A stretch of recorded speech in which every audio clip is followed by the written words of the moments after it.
remarks tonight. My apologies for not being able to be with you this evening, but I look forward to working with you all to see that this November is a very successful year for Democrats in Vermont and throughout our country. I will also do everything I can to make sure that my new colleague in the U.S. Senate from Vermont is our outstanding Congressman Peter Welch. Peter and I have worked together over the years on many issues, and I very much look forward to working with him as a partner in the U.S. Senate. I also want to welcome to Vermont Senator Ed Markey, one of the outstanding progressive leaders in the Senate. Ed has, as I think all of you know, been one of our nation's leaders on environmental issues and fighting for a Green New Deal, which will not only transform our energy system away from fossil fuels, but will create millions of good-paying jobs. Ed, thanks for all the great work you do in the Senate. I also want to congratulate this year's Curtis Hoff honorees for their extraordinary service to the people of Vermont. Thank you, Ann Pugh, Tim Briglin, Martha Allen, and Sherry Merrick for all that you have done. I don't have to tell anyone that this is a pivotal moment in the history of our country. And let me mention just a few of the issues we need to be focusing on. We are now engaged in an epic struggle to preserve the foundations of American democracy against those who would have us move to an authoritarian form of society. No, denying that Joe Biden won the presidency and trying to overthrow the United States government is not a normal political activity. Today, we are taking on an enormously powerful oligarchy in our country, in which a handful of billionaires are exerting more and more control over the economic and political life of the nation.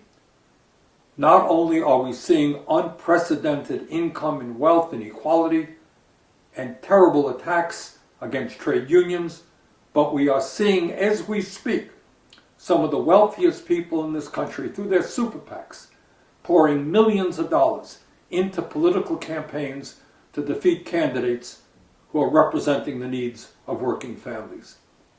And that is why we need to overturn this disastrous Citizens United Supreme Court decision and move to the public funding of elections. That is why we need to create an economy that works for all and not just the few. Right now, literally right now, we are fighting hard to make sure that women, and not politicians, have the right to control their own bodies, and I will do everything I can to make sure that the policies of Roe v. Wade are not eviscerated by a reactionary Supreme Court. And that is why this week I will be voting to see that Roe v. Wade is codified into law. The scientists tell us that climate change is an existential threat to our entire planet, and we have less and less time available to us to radically cut carbon emissions. And yet, there are far too many in the Congress who are more concerned about the profits of fossil fuel companies than the needs of their children and future generations. The bottom line is that there can be no turning back on an aggressive struggle to take on the fossil fuel industry and create a planet that is healthy and habitable for all of us. Our current healthcare system is dysfunctional, wildly inefficient, and outrageously expensive. And among many other things, leaves us with the highest prices in the world for prescription drugs. The fight continues to make sure that in this country, we join the rest of the industrialized world and guarantee health care to all as a human right, not a privilege. And that is why this week, as chairman of the Budget Committee, I'll be holding the first Senate committee ever on Medicare for all. And these, my friends, are just some of the issues that we are dealing with. If there is a lesson that we have learned from history, it is that real change never takes place from the top on down, but always from the bottom on up when ordinary people, by the millions, stand up and fight back. And that means that here in Vermont and throughout this country, if we want to create a nation based on the principles of justice, economic justice, social justice, racial justice, and environmental justice, we need to build a strong grassroots progressive movement. And in the coming months and years, I look forward to working with you to make that happen. Have a great evening. Thank you very much.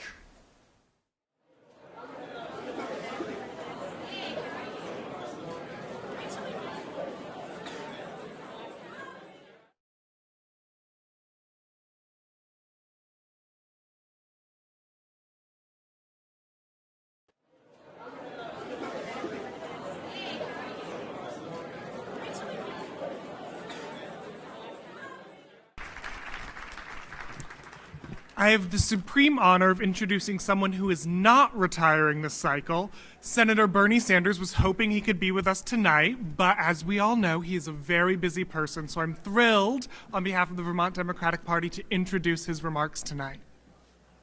My apologies for not being able to be with you this evening, but I look forward to working with you all to see that this November is a very successful year for Democrats in Vermont and throughout our country. I will also do everything I can to make sure that my new colleague in the U.S. Senate from Vermont is our outstanding Congressman Peter Welch. Peter and I have worked together over the years on many issues, and I very much look forward to working with him as a partner in the U.S. Senate. I also want to welcome to Vermont Senator Ed Markey, one of the outstanding progressive leaders in the Senate. Ed has, as I think all of you know, been one of our nation's leaders on environmental issues and fighting for a Green New Deal, which will not only transform our energy system away from fossil fuels, but will create millions of good-paying jobs. Ed, thanks for all the great work you do in the Senate. I also want to congratulate this year's Curtis Hoff honorees for their extraordinary service to the people of Vermont. Thank you, Ann Pugh, Tim Briglin, Martha Allen, and Sherry Merrick for all that you have done. I don't have to tell anyone that this is a pivotal moment in the history of our country. And let me mention just a few of the issues we need to be focusing on. We are now engaged in an epic struggle to preserve the foundations of American democracy against those who would have us move to an authoritarian form of society. No, denying that Joe Biden won the presidency and trying to overthrow the United States government is not a normal political activity. Today, we are taking on an enormously powerful oligarchy in our country, in which a handful of billionaires are exerting more and more control over the economic and political life of the nation. Not only are we seeing unprecedented income and wealth inequality and terrible attacks against trade unions, but we are seeing, as we speak, some of the wealthiest people in this country, through their super PACs, pouring millions of dollars into political campaigns to defeat candidates who are representing the needs of working families. And that is why we need to overturn this disastrous Citizens United Supreme Court decision and move to the public funding of elections. That is why we need to create an economy that works for all and not just the few. Right now, literally right now, we are fighting hard to make sure that women, and not politicians, have the right to control their own bodies, and I will do everything I can to make sure that the policies of Roe v. Wade are not eviscerated by a reactionary Supreme Court. And that is why this week I will be voting to see that Roe v. Wade is codified into law. The scientists tell us that climate change is an existential threat to our entire planet, and we have less and less time available to us to radically cut carbon emissions. And yet, there are far too many in the Congress who are more concerned about the profits of fossil fuel companies than the needs of their children and future generations. The bottom line is that there can be no turning back on an aggressive struggle to take on the fossil fuel industry and create a planet that is healthy and habitable for all of us. Our current healthcare system is dysfunctional, wildly inefficient, and outrageously expensive. And among many other things, leaves us with the highest prices in the world for prescription drugs. The fight continues to make sure that in this country, we join the rest of the industrialized world and guarantee health care to all as a human right, not a privilege.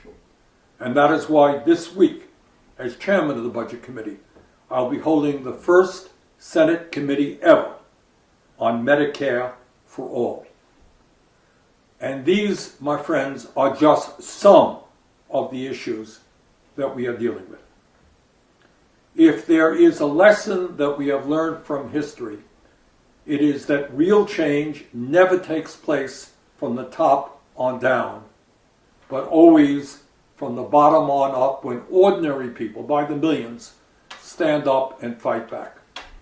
And that means that here in Vermont and throughout this country, if we want to create a nation based on the principles of justice, economic justice, social justice, racial justice, and environmental justice, we need to build a strong grassroots progressive movement.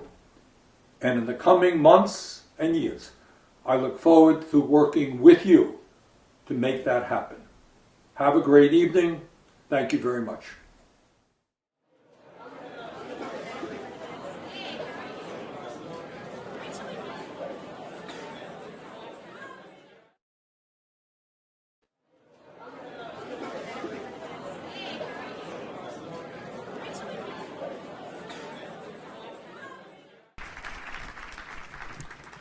I have the supreme honor of introducing someone who is not retiring this cycle. Senator Bernie Sanders was hoping he could be with us tonight, but as we all know, he is a very busy person, so I'm thrilled on behalf of the Vermont Democratic Party to introduce his remarks tonight.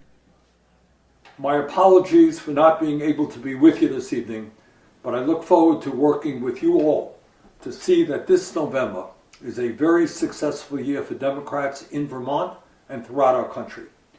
I will also do everything I can to make sure that my new colleague in the U.S. Senate from Vermont is our outstanding Congressman Peter Welch. Peter and I have worked together over the years on many issues, and I very much look forward to working with him as a partner in the U.S. Senate. I also want to welcome to Vermont Senator Ed Markey, one of the outstanding progressive leaders in the Senate. Ed has, as I think all of you know, been one of our nation's leaders on environmental issues and fighting for a Green New Deal, which will not only transform our energy system away from fossil fuels, but will create millions of good-paying jobs. Ed, thanks for all the great work you do in the Senate. I also want to congratulate this year's Curtis Hoff honorees for their extraordinary service to the people of Vermont. Thank you, Ann Pugh, Tim Briglin, Martha Allen, and Sherry Merrick for all that you have done. I don't have to tell anyone that this is a pivotal moment in the history of our country. And let me mention just a few of the issues we need to be focusing on. We are now engaged in an epic struggle to preserve the foundations of American democracy against those who would have us move to an authoritarian form of society. No, denying that Joe Biden won the presidency and trying to overthrow the United States government is not a normal political activity. Today, we are taking on an enormously powerful oligarchy in our country, in which a handful of billionaires are exerting more and more control over the economic and political life of the nation. Not only are we seeing unprecedented income and wealth inequality and terrible attacks against trade unions, but we are seeing, as we speak, some of the wealthiest people in this country, through their super PACs, pouring millions of dollars into political campaigns to defeat candidates who are representing the needs of working families. And that is why we need to overturn this disastrous Citizens United Supreme Court decision and move to the public funding of elections. That is why we need to create an economy that works for all and not just the few. Right now, literally right now, we are fighting hard to make sure that women, and not politicians, have the right to control their own bodies, and I will do everything I can to make sure that the policies of Roe v. Wade are not eviscerated by a reactionary Supreme Court. And that is why this week I will be voting to see that Roe v. Wade is codified into law. The scientists tell us that climate change is an existential threat to our entire planet, and we have less and less time available to us to radically cut carbon emissions. And yet, there are far too many in the Congress who are more concerned about the profits of fossil fuel companies than the needs of their children and future generations. The bottom line is that there can be no turning back on an aggressive struggle to take on the fossil fuel industry and create a planet that is healthy and habitable for all of us. Our current healthcare system is dysfunctional, wildly inefficient, and outrageously expensive. And among many other things, leaves us with the highest prices in the world for prescription drugs. The fight continues to make sure that in this country, we join the rest of the industrialized world and guarantee healthcare to all as a human right, not a privilege. And that is why this week, as chairman of the Budget Committee, I'll be holding the first Senate committee ever on Medicare for all. And these, my friends, are just some of the issues that we are dealing with. If there is a lesson that we have learned from history, it is that real change never takes place from the top on down, but always from the bottom on up, when ordinary people, by the millions, stand up and fight back.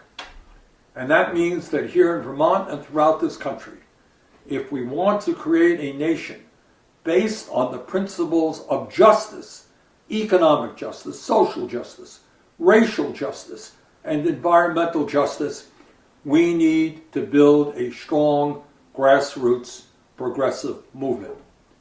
And in the coming months and years, I look forward to working with you to make that happen. Have a great evening. Thank you very much.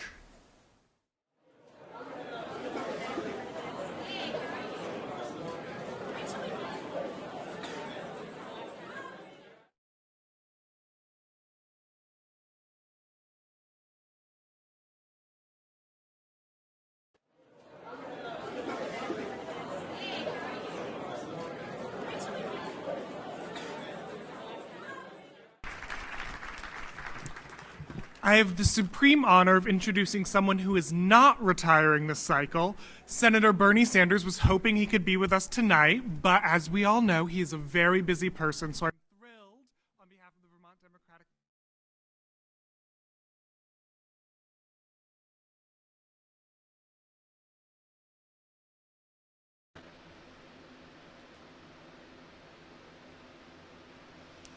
Hello, Anne.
So the live stream will start around 6:30, actually precisely at 6:30.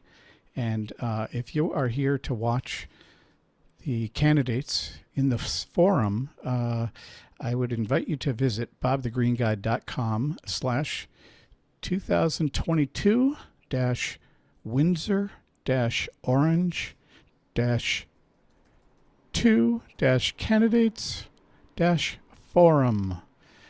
I have put a link in the chat and hope that helps.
Hello. Hi. Hey, everybody. Hello. Hey, Bob, in the couple minutes we have before we really get into stuff, I printed this up. Is this good? Yeah, that's fantastic. Okay. And I've got got a timer on my phone that will work. So Terrific. practiced a little bit. Excellent. So, if you go ahead. What were you going to say, Linda? Yeah. Were you going to say something? I interrupted you. I can't. Should I mute myself like this timer does? And I can turn the volume down on my phone. This timer does a little like beep, beep, beep when it gets to the end. I wonder, is that a good thing? Or should I just mute myself and let Jack handle it? I guess you'll have to be quiet, and if all you want to hear is the timer. The timer. I think you can mute it. Just go ahead and mute it and hold the card up. I'll mute myself. Yeah. Because we just need to see my signs. Correct. Okay. I have a question. Yep. I'm done with that. Wonder at the end if I can publicize Sunday's forum in Strafford, and then next Tuesday's meet the Windsor County senator candidates in Thetford. Great idea. Or I could put it. Sherry, you could when Jack gets on, alert him so that he knows. And you could either tell him what to say, and he can say it, or let him know to send it over to you. Either way, I can send him a direct message with the information for both, and he could announce it at the end. So I see some folks in here who are here to watch. Hello. And I think Ann is one of those people. Hey, Bob. Yeah. In the couple minutes we have before we really get into stuff. Oops. I printed this up. Is this? Hello, everybody. Yeah.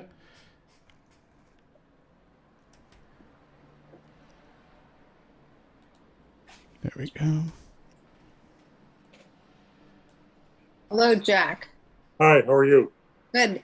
I'm going to send you a private chat message to announce at the end 2 more events coming up. We have the Strafford Forum on Sunday, and also there's Meet the Windsor candidates in Thetford on next Tuesday. Okay?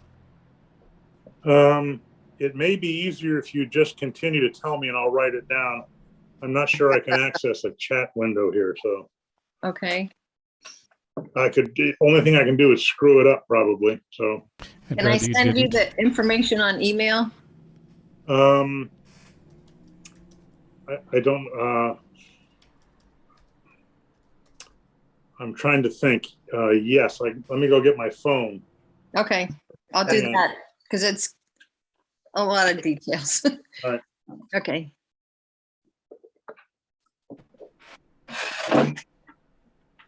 Well, along with Jack not mastering everything, I've yet to master light on my iPad. So sometimes I look washed out and sometimes I look dark. And I usually look old. Well, we can't help that. I can do a lot in post-production. Jim, you look awesome. Well, dear God, Jim, what happened? As the hours wind on, the light will change here and I'll try to rearrange where I am. But so it goes, right? So Vonnegut would say. I thought everyone was a pro post-pandemic, right? All those hours on the legislative. The women Sherry, what are you using for an email? This is going live, so maybe you could put it in. It's being recorded, so I don't know if you want your email out there, Sherry, okay. or not. Can you email it to him? I'm just asking which email she's using, because if she's using my office email, I won't get it. Your email. And in between between, I just want to show you guys, I will put this up 20 seconds till the end of your time, whether it's the opening, the answers, or the closing, and then this at the end. That looked kind of pink. Closest I had to red. It's a subtle way to end your talk. So, well, let me jump in for just a second on the technical end. I'm Bob Farnham, for everybody who doesn't know me. I'll be behind the scenes running everything. Obviously, I hope you'll stay on top of your mute button. And I hope you will use it actually when you're not being asked to participate. And let me bring Dee in here. I see she turned her camera on so I can add her to the mix. And I've configured this so that your speaking I'm going to make myself go away. You'll always be on the screen. Just assume that you'll always be on the screen. You won't necessarily be, because I'll be highlighting the people who will be answering questions or making their opening or closing remarks. So that's what's going on there. If you have any questions, obviously.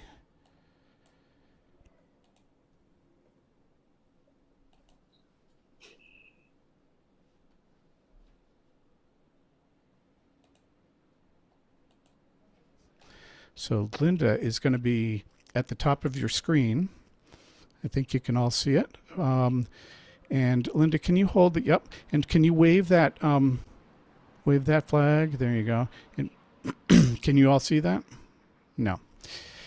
Can you all go to speaker view and not gallery view? That might solve the problem. On speaker view. You're on speaker view and you can't see the timer. So you don't see any other people at the top of the screen. We did this the other day and had a similar. We see Sherry's screen and the timer screen and a welcome to something screen, but yeah. There's no image. And do you see the timer screen at the top? Yes, I do, but there's nobody in it. Looks like the camera's off. Interesting. Good. I'm glad we have time to have these issues come up.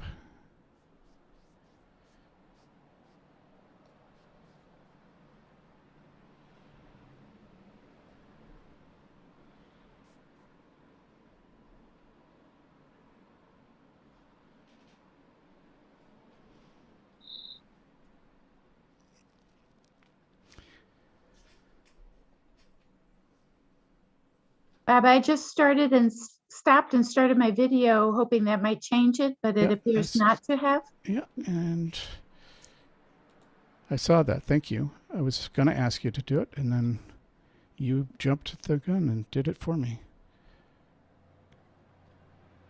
Linda, I had this happen to me in a meeting the other day. I wonder if you need to go out and come back in. You cut off a minute. What did you say? Wonder if I could do what? I had this happen to me in a meeting the other day as well, and I had to actually leave the Zoom and come back in. Oh, shall I do that? I'll leave. Nothing personal.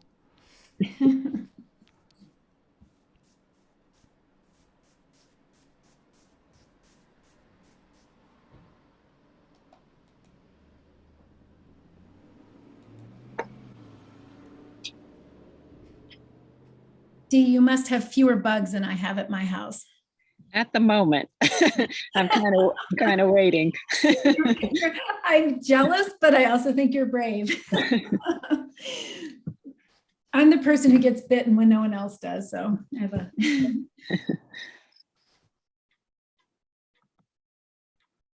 So do you see her now by any chance? No, still nothing. That's interesting. See the name Linda Gray, but no picture.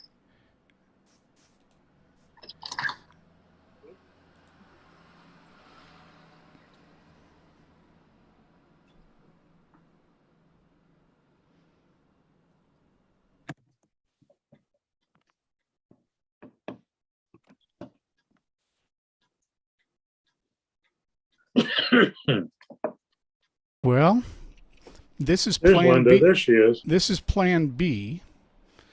And she probably won't make funny faces at you while you're talking. That would be good if she did that. Linda, do you have a yellow sticky anywhere near you?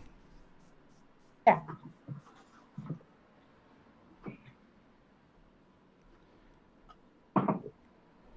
The yellow will mean proceed with caution. Okay, so whatever color that is. And then just take it off when it's time for you to wave your 20-second and other thing. Is that, we good with that? Linda? Yeah. So just move. Just remove, just can pull the sticker people- off when it's time to put the 20-second Okay. thing in Does there. that help? Like Rebecca, Dee, and Jim, can you see? Yep, everybody can see it, and it's, I assume, right? Everybody can see it? Sort of. What So sort now of? I'm You, blocking my camera. Yeah. And then I can do. Okay. can you I see can that? see that. Okay, Yep. good. Okay. Good.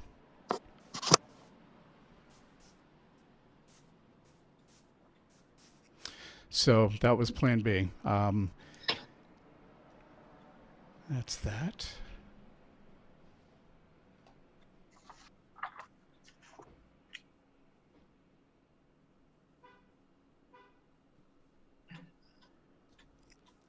Hey, Sherry, Yes, are you going to watch it here or on YouTube or? I can do whatever I should do. What do you think?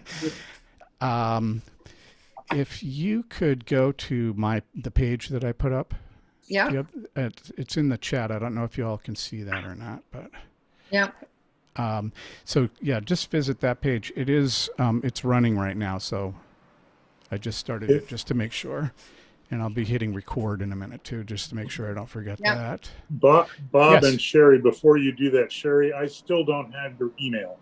Oh, okay. I sent it to your address that said Miller Camden. Yeah, I don't get my office email at home. Oh, okay. What do you want me to send it to you at? Camden Family, all one word, at msn.com. MSN. I'll scrub that. Thank you. Camden Family. At msn.com. Okay. Thank you. Thanks. Sorry about that. And you want that announced at the end, so.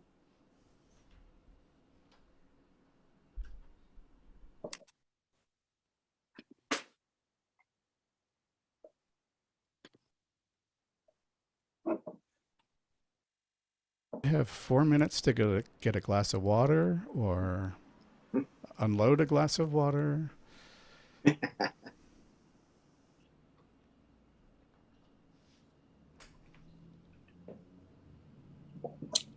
All right.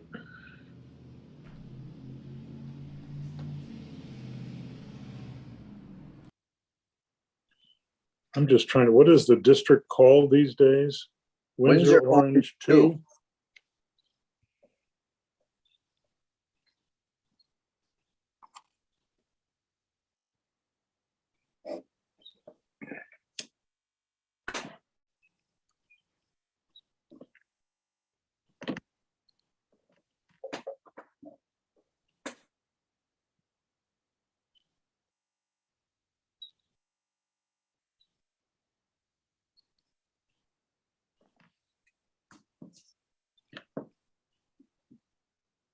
Possibly we should have made the issue of electronic device communication and how are you going to improve it as one of the questions.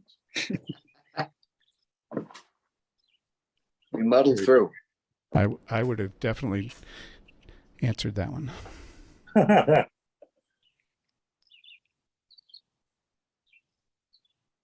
All right, I got it. Thank you.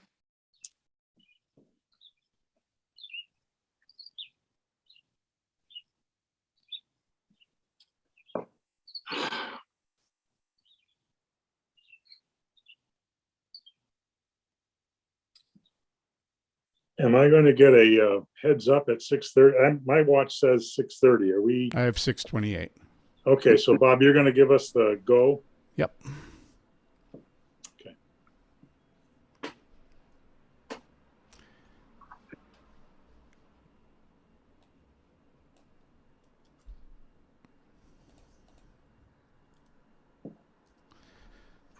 So for the folks that just came in, I see Danette and John and somebody else, Doug. If you could see the link in the chat, you will be taken to the YouTube video that's going to be streaming this. And we're going to bump you out of here in just a second. So if you could click on that link in the chat window, and that will take you to bobthegreenguy.com/the event 2020. And that's the best way to view the show. And I'm just adding that for anybody that came in late. We've got about 30 seconds, Jack. I'm going to hit record. All that, thanks.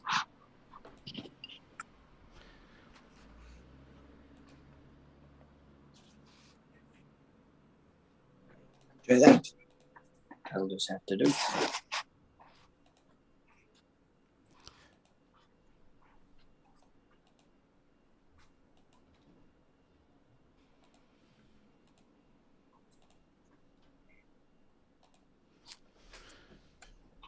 And you're ready. Go ahead, Jack. You ready? Yep. Good evening. My name is Jack Camden. I'm going to be the moderator for tonight's candidate discussion for the Legislative District Windsor Orange 2. There are 3 candidates for 2 seats. The evening is going to be set up this way. There are 11 questions that have been circulated among the candidates. We're going to be asking each of the candidates to introduce themselves in a 3-minute opening. Each will deal with the questions in order, and for each question, there will be a new sequence of order of answering, which I will announce for each question, so that no one will be going always first, always second, or always third. And then after all of the questions are asked, there'll be a closing.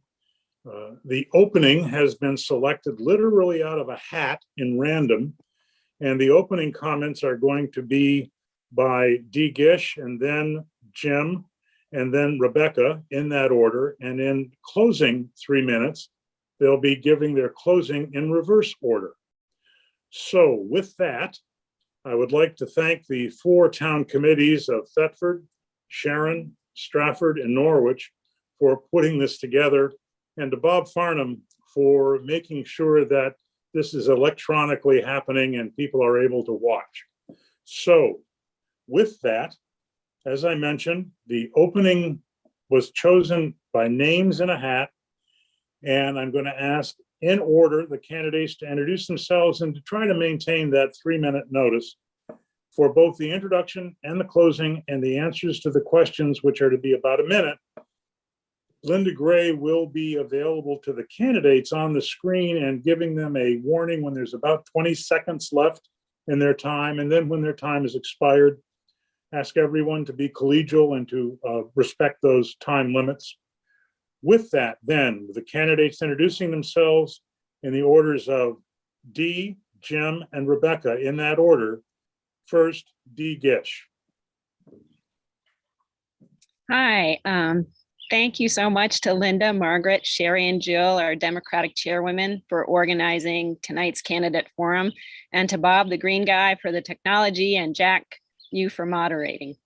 Thank you to Jim and Rebecca for your continued desire to serve our community, and also to Tim Briglin, who was such an active and responsive state representative. I hope to continue that legacy. I'm grateful and a little nervous for the opportunity to speak with you all tonight about some very important issues and to get to know each other better. My family and I are so glad to call Vermont home. We've put down roots here after living all over the country during my husband's US Navy career. I know that Vermont is special, not only because of its natural beauty and 5 glorious seasons, but because of its people, real people with character and who are full of surprises. people who are industrious, creative, and kind, and that volunteer, serve their communities, tend wonderful gardens, make great music, and plow our roads. I'm so grateful for the conversations I've had door knocking, visiting recycling centers, and attending town events. I've talked to women in tears after the Supreme Court overturned Roe v. Wade. I've talked to a recent widow who's worried about how she can take care of her property by herself and live on a fixed income, and to a young person who wants more accessibility for the disabled. I've talked with parents worried that their high school graduates will leave Vermont and never come back, and talked with hard workers who longed for more respect and compensation for doing jobs that few of us want to do at our recycling centers, hauling trash and cleaning septic systems. I've talked with many who are worried about the climate crisis and what kind of planet we're leaving our children, and many others who want to see more affordable housing and childcare in our region. I am running to serve all of these thoughtful people. I'm determined and committed to make a positive difference in our communities. I'm new to politics, but I'm not new to public service. I have practical experience volunteering on town and nonprofit committees, and professional experience with nonprofits and our regional planning commission. I'm a dedicated climate activist. I've marched in DC and Burlington and Montpelier, and I walk the talk. I've been an early adopter with weatherization, solar energy, electric vehicles, and heat pumps, and I will work to make our urgent and necessary transition from fossil fuels to renewable energy equitable and accessible to more Vermonters. I will work to improve the availability of safe and affordable housing and to support teachers and students for continued quality education in our communities. I will work to support small businesses and local farms, and I will bring a fresh, enthusiastic, and sincere perspective to Montpelier. I hear you, I appreciate you, and I will work hard for you. Thank you.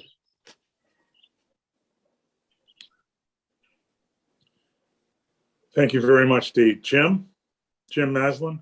Yeah. Hi, Jack. Hi, everybody. Thank you, all the people that Dee mentioned, for putting this on. We're entirely grateful for that. I don't know if Dee took her 3 minutes. I may very well not. It turns out that I prefer interaction between myself and all of you rather than spouting off on various other kinds of things. But I would start by asking myself, for your sake, why, after a number of terms in the legislature, do I want to continue this work? There's a couple of reasons. One is the work is never done. And even though we may see ourselves amongst our familiar faces in the State House from time to time, or the 18 weeks that we're officially in session, the issues change all the time. And it's hard work, and it takes a lot of dedication. As Dee said, that she's looking forward to doing that if she gets an opportunity. And I would say a couple of things. With regards to experience, before being elected, I was on the select board in Thetford for 12 years. I was president of the League of Cities and Towns, VLCT. I'm a Vermont State College trustee, and I've served in a number of other capacities, 15 years supervising Habitat for Humanity. But what it really comes down to is service to you. I enjoy interacting with people one-on-one, time and time again. And as I think I said, there's a lot of work still yet to be done. You may know, those of you who follow the legislature closely, that the governor vetoed 15 bills in this last section, 15 bills. Some of them don't apply to the Upper Valley very much, but others are profoundly important. They have to do with housing. They have to do with Act 250. They have to do with climate change, and pensions, public pensions for our school teachers and whatnot. And some of those vetoes we failed to override. We'll have to continue to try to do that beginning in January with new bills, of course. We can't bring up bills that were dead at the end of our session. And there's new ways to approach these things, new ways to try to crack the nut. And I look forward very much to that work. My committee in the State House for a number of terms has been Ways and Means. We're the committee that raise your taxes and your fees, or sometimes not. What's interesting about Ways and Means is any bill that has a tax or a fee or affects the revenues of the state comes to Ways and Means. And so we have to learn an awful lot about an awful lot of different aspects of things that come from other policy committees. And towards the end of the session, all kinds of things get dumped in our committee because, as I said, they may have a fee or a tax or affect the revenues of the state, and they're all very important. And we consider those things very carefully to try to do justice to all of you. In closing, I don't know what my time's left. I haven't been watching the clock. I look forward to continuing this work very much. I look forward to interaction with all of you. As Tim Briglin and I both say from time to time, we're always accessible. We're always at the end of a phone line or an email or any other way you want to get a hold of us in front of, Danowitz or any other sort of thing. And I look forward to that interaction. It's very much an important part of my life, and I hope to continue. Thank you.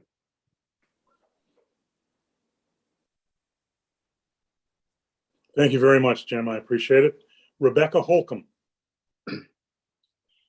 First of all, thank you to everybody who helped organize this, and Linda for getting it kicked off, and Bob for yet again coming up and helping us with the technology.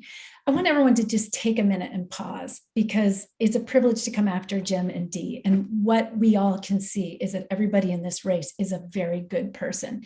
And we need to just take time to appreciate that, because that is not what people have in all parts of our country right now. So I'm incredibly grateful to be running in a race with people who are good people, committed to public service, and who have the interests of our communities at heart.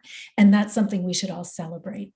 My first home in Vermont was in a farmhouse when I was a baby in Hubbardton, Vermont. And at that time, our septic system was a pipe that just shot waste out over the back of the hill. And I offer that just as a comment on how far we've come and how the things that we used to take for granted have changed. And now we have much more complicated problems to solve. I also lived at Strafford at the top of Coburn Hill, where I used to drive through Thetford every day on my way to the Rivendell School District. And at that time, when we were forming the Rivendell School District, we actually reached out to Thetford because we were worried about trying to form a partnership, because the growing population at that time was so profound. We were afraid there would be no schools to house our children in Rivendell.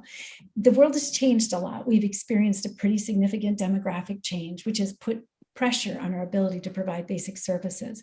But many of the same things that we care about in our communities are still here. And that's what I'm running to protect.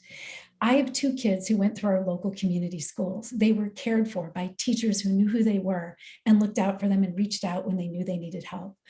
My son was an EMT and he worked in our community before he went off to college. My daughter is also a better version of us, and she is about to graduate into the world. When I heard from her the other day about her own fear that she was growing up in a world with fewer rights than me, I felt that deeply, as many of us do. And Dee, as you and I both heard from people while door knocking. And my son, when he heard me complaining or concerned about some of our lack of progress on how we're going to address climate change, said, "Mom," in the way kids often do, "you've either got to shut up or put up." He said it to me before, he said it to me again, and here I am. Because like the people here today in this call, I care deeply about Vermont. And I've heard your stories, and they've just motivated me to work harder, to try to protect what we love, which is communities where everybody can thrive, that have diversity, where seniors can live and know that they can stay in the communities that they help build. But also our children can come back and afford to buy in and buy a house and grow up and raise their own children here as well. You've told me stories that show me how you're worried that we won't be able to hold on to that. You've talked to me about trying to go for medical treatment and being told that if you gave up your job or worked less and had lower earnings, you might actually be able to afford the treatment that you so desperately need. You've told me about how much you care about making sure every one of your children and our children has food in the schools, who can have a safe home and a fair chance. But then you also tell me that you're adding up your bills at the end of every month. 20 seconds. And worried that you won't be able to keep going. So I'm running because I want to protect that for our communities. And I'm grateful to everyone who shared your story. And I look forward to working for you in Montpelier. Thank you. Thank you very much, Rebecca. We are now going to enter the specific question section of the evening. There are, in fact, 12 questions, which we will go through. The first question will be answered in this order: Jim, Rebecca, and Dee. We would ask each of the candidates to respect the 1 minute that's been allowed for each answer. With that, question number 1. Please describe the top 3 campaign issues that you plan to address if elected. Jim. Well, I'm sure there are more than 3, Jack, but I'll try to pick out 3 that are important. One clearly is affordable housing. We've all heard very clearly what the issues are with affordable housing, and they seem to be intractable for a number of reasons. One clearly has to do with healthcare finance.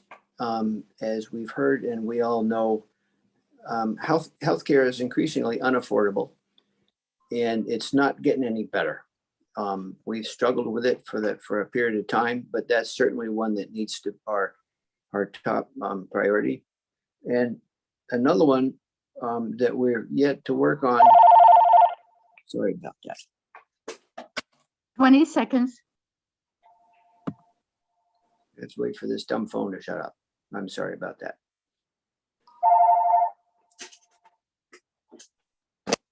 Jack, I'm sure I'll figure out a way to come back to the third one. All right, Jim. Thank you. Rebecca, same question. Please describe the top 3 campaign issues that you would plan to address if elected. Thank you. The top 3 issues that I'll address are really all related. And the first is climate, because if we don't come up with a plan for our green energy transition and for planning for climate resilience, all the rest of the issues are just done and gone. The second is housing, which is directly related to this, because we had a housing crisis even before COVID. COVID made it worse. And now we're beginning to see the beginnings of climate migration. When people move here from other places, we can welcome them to our communities. But if there isn't enough housing for them, they will literally price people who are already living here out of our own communities. So we need to figure out how to build housing so that we can accommodate that and take care of the people here without housing costs going so high that they crowd 20 out seconds. food and other things. And the last is infrastructure, because if we don't invest in wastewater infrastructure and water infrastructure, we actually can't build housing where it needs to be in dedicated downtowns where people can walk and bike to work and where we can efficiently provide those public services that make housing affordable. Thank you very much. D, same question. Top 3 campaign issues that you would address if elected. I would address climate change, affordable housing, and education. Similar to what Rebecca had stated, if we don't solve the climate problem, then all the other issues kind of fall away. And I believe Vermont can serve as a leader and a model of effective climate change mitigation strategies if we're serious about reduction strategies and prioritizing their funding. And I'm pleased that the current budget allows funding for weatherization, municipal energy resilience, free public transit, and EV incentives and infrastructure. And with affordable housing, I will work toward creative housing solutions that include accessory dwelling units and tiny houses, and work towards greater funding of grants 20. and incentives for housing development. And with education, it's just the cornerstone of our civic society, and we need to keep supporting our teachers and education staff. And I'll support legislation that empowers teachers and students and will provide for needed health and safety improvements to our aging school buildings. Thank you very much. The next question will be answered in the following order: Rebecca, D, and Jim. The question is, what experiences do you bring to the table that differentiate you from the other candidates in terms of your ability to pass legislative efforts? D. I'm sorry, Rebecca. Okay. Sorry, Rebecca. I was I think confused. I think I got looking at the wrong chart. So it's Rebecca. okay, that's Sorry. okay. Thank you. I want to go back to something Jim said earlier, which is that this is Governor No, and that he's vetoed a tremendous amount of legislation. And what people need to understand is that we have a citizen legislature. And unlike legislatures in other states, there are no staff, there are no policy staff in the legislature to support people as they're developing the bills. This matters because you have to do it on your own unless you're able to work with people in state government and in the administration to get the information and support you need to design bills that work. I am the only candidate in the race who's worked on the other side, who's worked in the administration.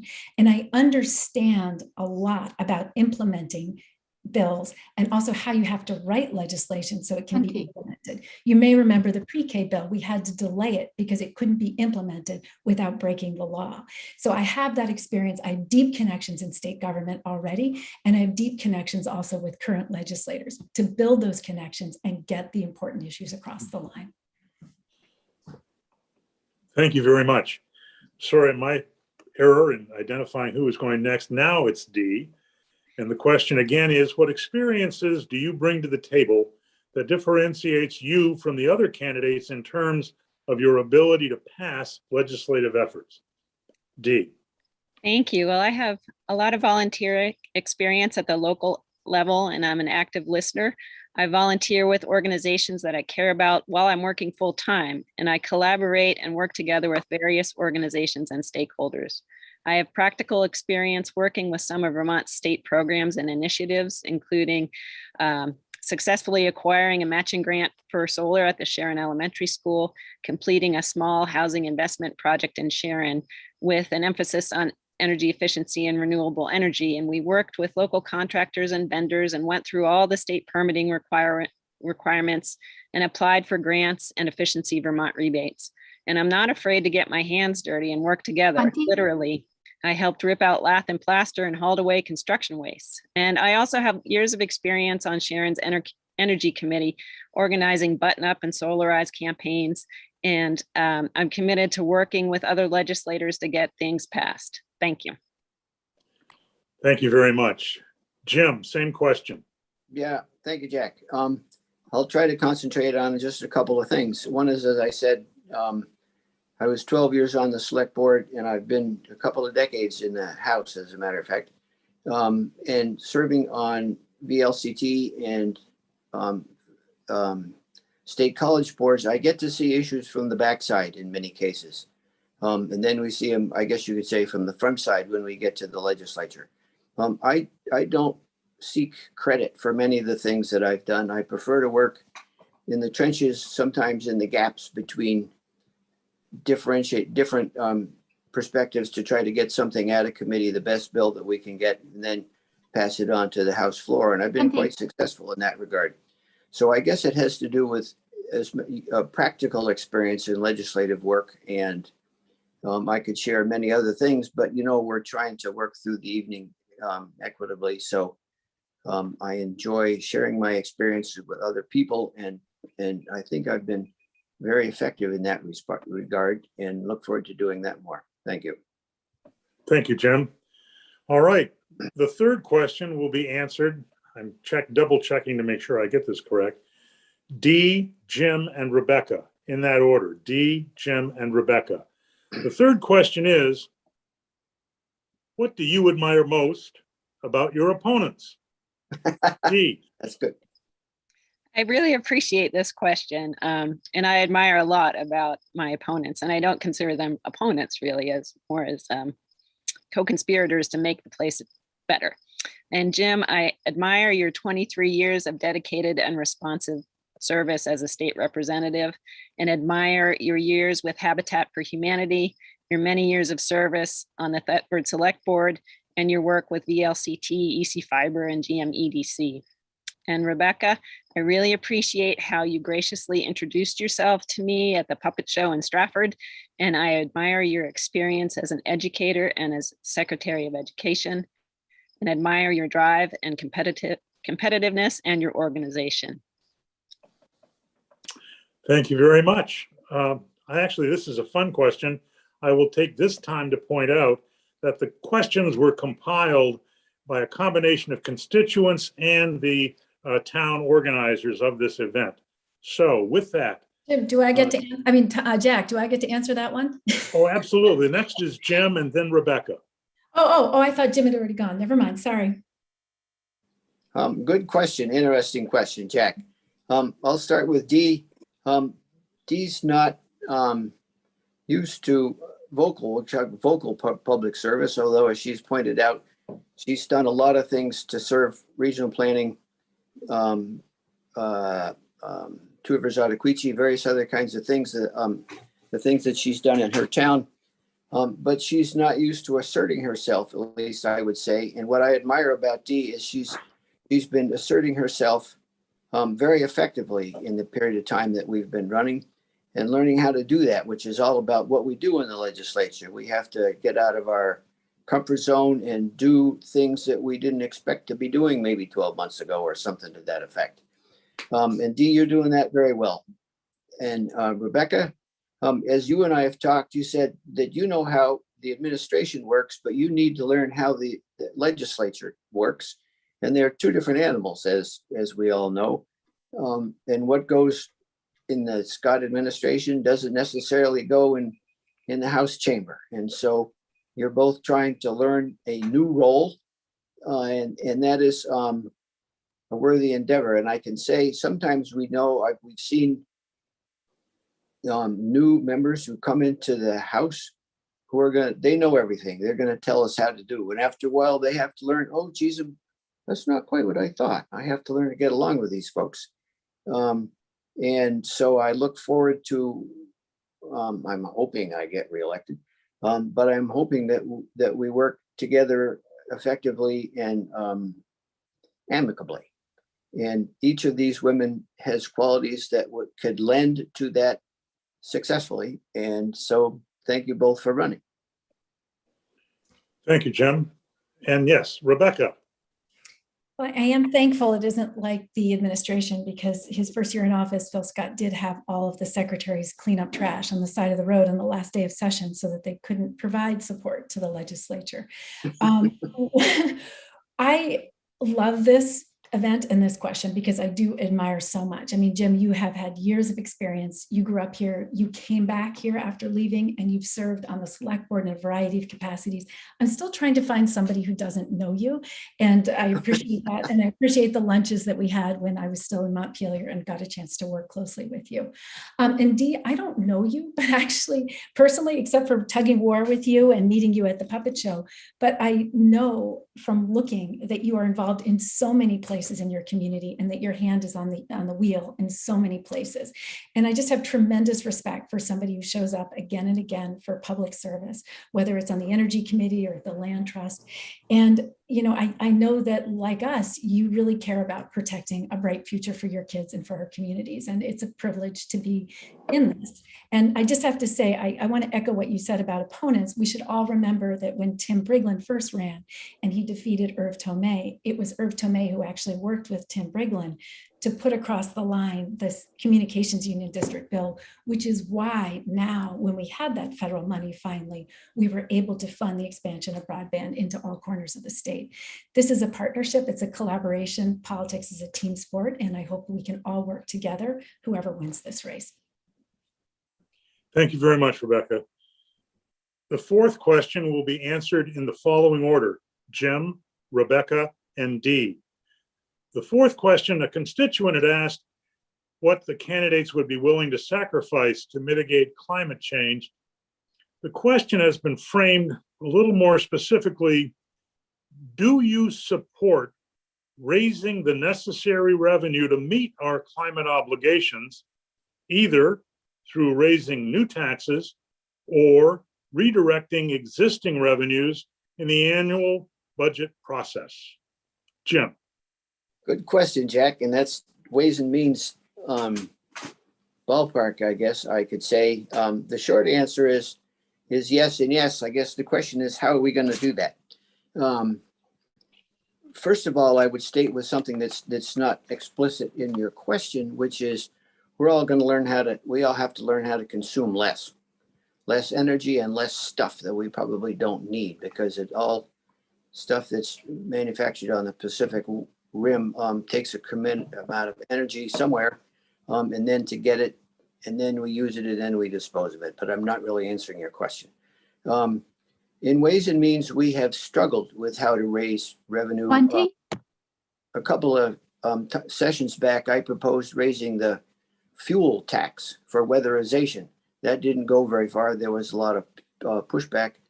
We've also discussed raising revenue on the wealthy and redirecting that to weatherization, to climate change.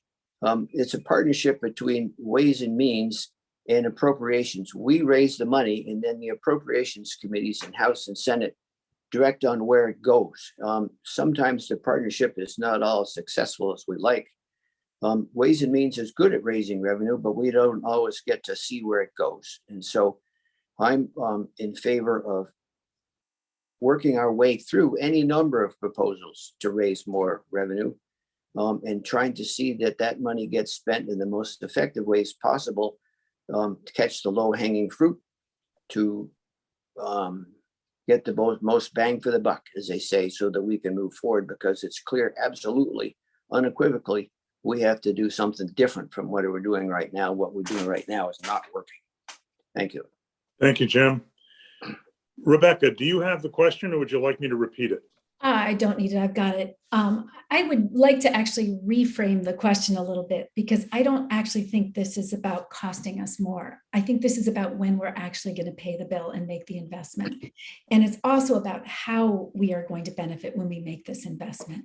Making this investment will actually save us money in the long run. And with so many things, we've learned in Vermont that when we kick the can down the road, whether it's on maintaining our school buildings or maintaining our basic infrastructure, when we delay the needed investments, we ended up paying a much higher price down the road. So we need to make this, and it will save us money and be financially beneficial in the long run.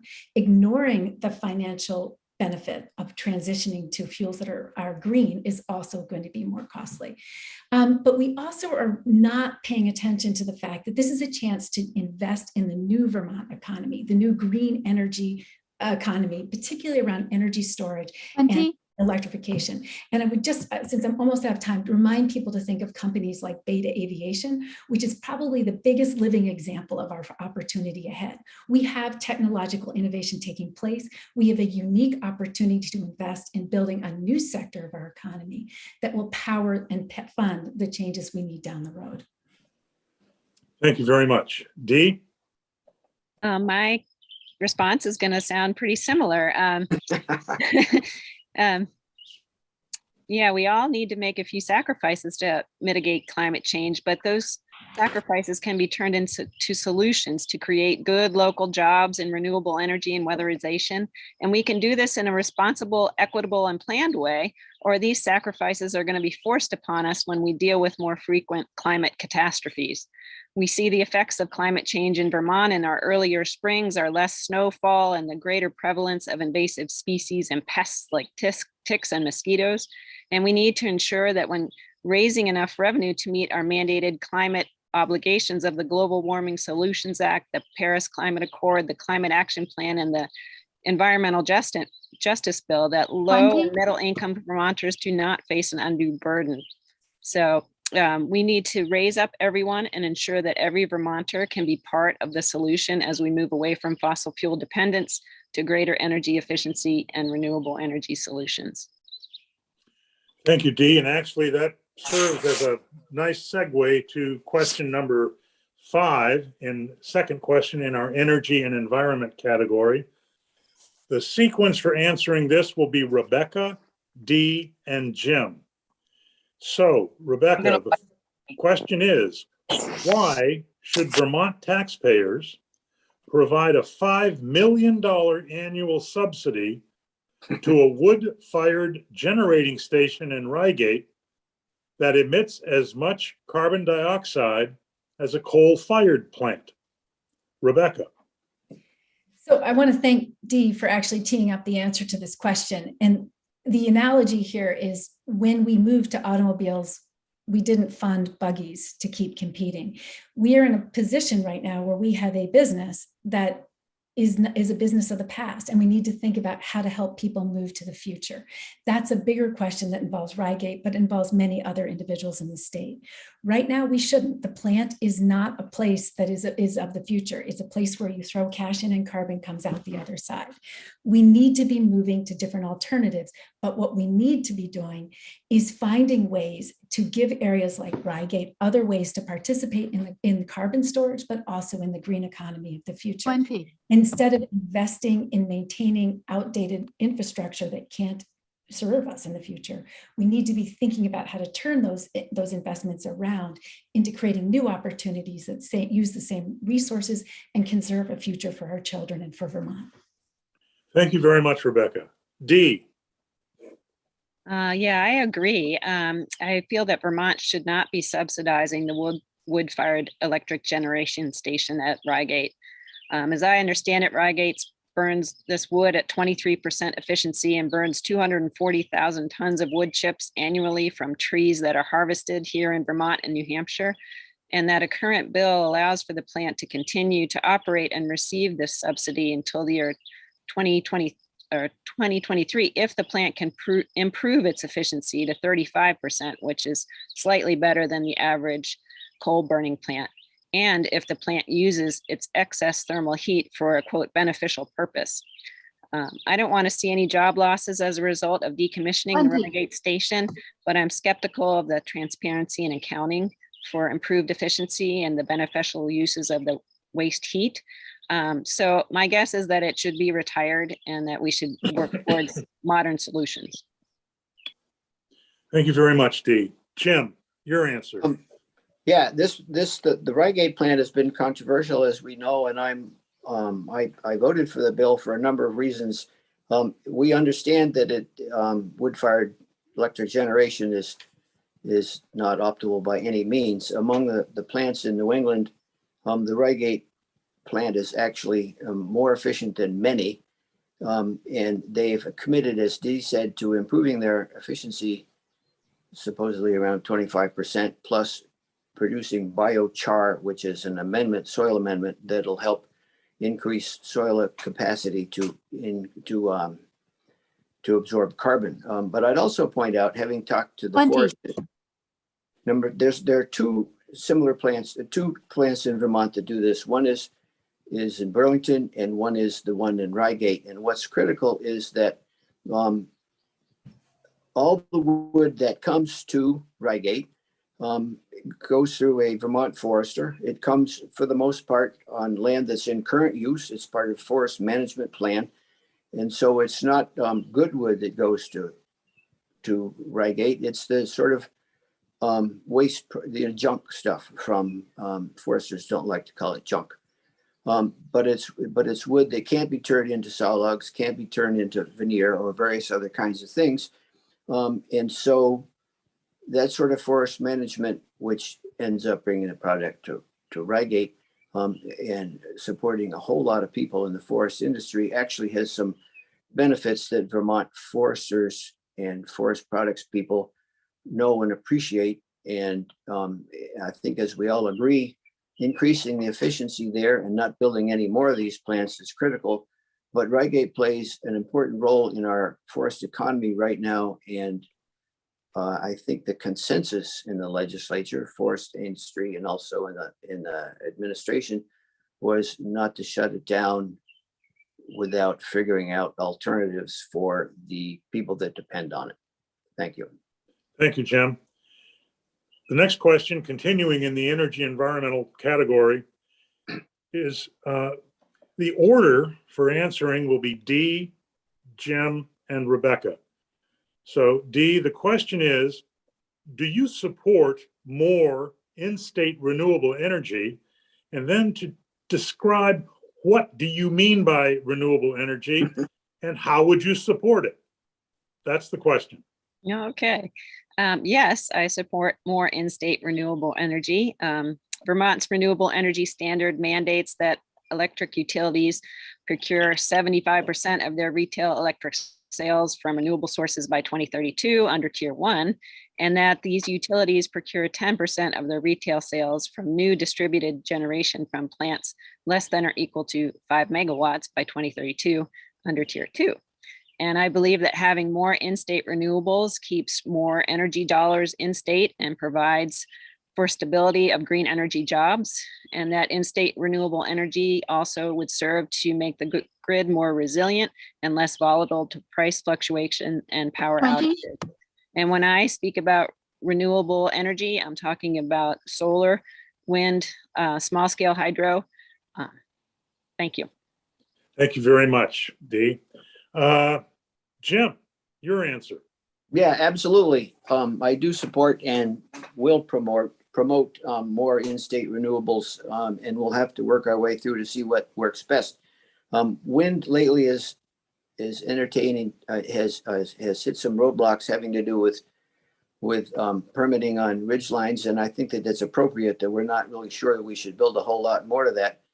Solar, absolutely, we can build more solar. As some people recognize, some of the best locations for solar are some distance from the grid that will put the electricity back out to people who really need it, and we need to work on that. A good example of a way to solve that problem is the former Thetford landfill, which we're within a health. 20. GMEDC is within a hair's breadth of getting that thing going, and GMEDC is going to do that by generating electricity from the top of a former landfill and then using battery storage so that we don't have to upgrade the grid. That's a small example. I could also say there's a lot of rooftop backyard solar in Vermont that is falling on difficult times because the federal subsidies is being decreased, and we need to see what we can do with our congressional delegation to increase solar for abilities for people to take advantage of rooftop solar, solar trackers, that sort of stuff. There's a lot of places where we probably could install more solar. Schools have had some result, but not as much as we can. A question came up today when I was working with some 8th graders from Lebanon.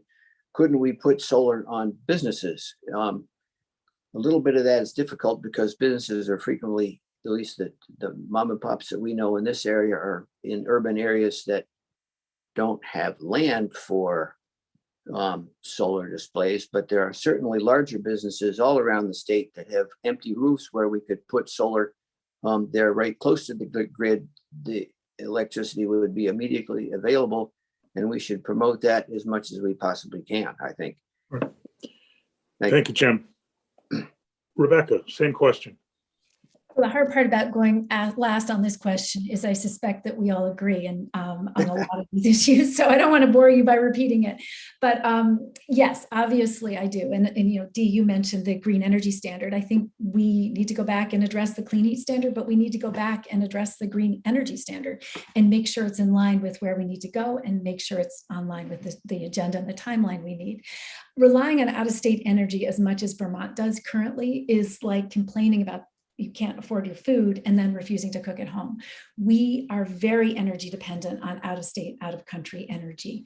And that means we're sending dollars out the door. We do this in other sectors as well. We do this in higher education. We have learned to school that when we invest money in the Vermont economy and people who work in Vermont, pay taxes in Vermont and buy from our local businesses, every dollar we can redirect into green energy in Vermont is a dollar that's going to have that rippling effect to benefit the Vermont economy.